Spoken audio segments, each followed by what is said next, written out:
நியூஸ்காரர் நம்மளுக்கு இன்னைக்கு என்ன தகவலை பற்றி பார்க்க போகிறோம் அப்படின்னு பார்த்தீங்கன்னா, பத்மா அவார்டுகள் கொடுக்க ஆரம்பித்தாங்க. தல அஜித் அவர்கள் அவார்டு வாங்கினதை எல்லாரும் பார்த்துருப்பீங்க.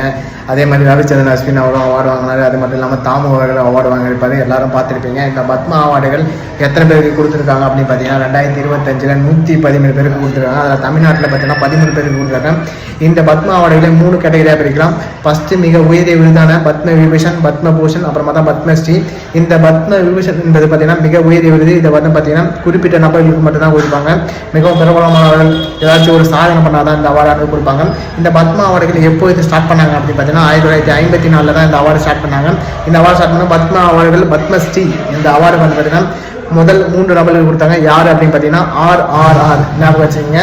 இந்த RR யார் அப்படின்னா சசி வீராமன், ராதாகிருஷ்ணன் மற்றும் ராஜாஜி. இந்த 3 பேருக்கு தான் இந்த அவார்டு கொடுத்தாங்க. அது மட்டும் இல்லாமல் மிக உயரிய விருதான பத்ம விபூஷன் விருது யாருக்கு கொடுத்துருக்காங்க அப்படின்னு பார்த்தீங்கன்னா சத்யேந்திரநாத் போஸ் என்ற நபர்களுக்கும் ஜாகிர் ஹுசேன் என்ற நபருக்கு 2 நபர்கள் தான் கொடுத்தாங்க. இப்போ 2025 குடியரசுத் தலைவர் தான் இந்த அவார்டு வந்து கொடுப்பாங்க. இந்த அவார்டானது பார்த்தீங்கன்னா தமிழ்நாட்டில் வந்து பார்த்தீங்கன்னா பத்ம விபூஷன் விருது யாருக்குமே கொடுக்கல.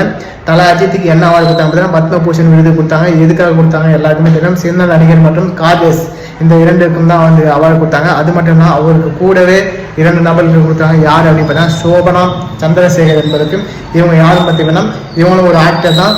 அது மட்டும் இல்லாமல் இவங்க ஒரு டான்சர், பரதநாட்டிய டான்சர். அது மட்டும் இல்லாமல் கீழே இன்னொருத்தருக்கு கொடுத்தாங்க. யாரும் பார்த்தீங்கன்னா நல்லி குப்புசாமி என்பவருக்கு கொடுத்துருக்காங்க. இவர் யார் பார்த்தீங்கன்னா இவர் ஒரு ட்ரேட் மற்றும் இண்டஸ்ட்ரி இந்த டெவலப்மெண்ட்டை சேர்ந்தவர்.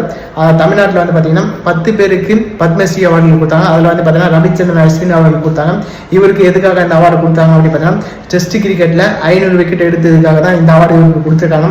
இதுக்கு முன்னாடி யார் அந்த அவார்டு வாங்கினாங்க அப்படின்னு பார்த்தீங்கன்னா கும்ளே அவர்கள் 500 விக்கெட் ஏற்கனவே எடுத்திருப்பாரு. அந்த சாதனை முறியடிச்சதுக்காக தான் அஸ்வினுக்கு இந்த அவார்டு கொடுத்துருப்பாங்க. அது மட்டும் இல்லாமல் செஃப் தாமு அவர்களுக்கும் இந்த அவார்டு கொடுத்தாங்க. அது மட்டும் இல்லாமல் கலையமைச்சர் யார் அப்படின்னு பார்த்தீங்கன்னா வேலு ஆசான். இவர் யார் வந்து பார்த்தீங்கன்னா பல இசை கலைஞர்.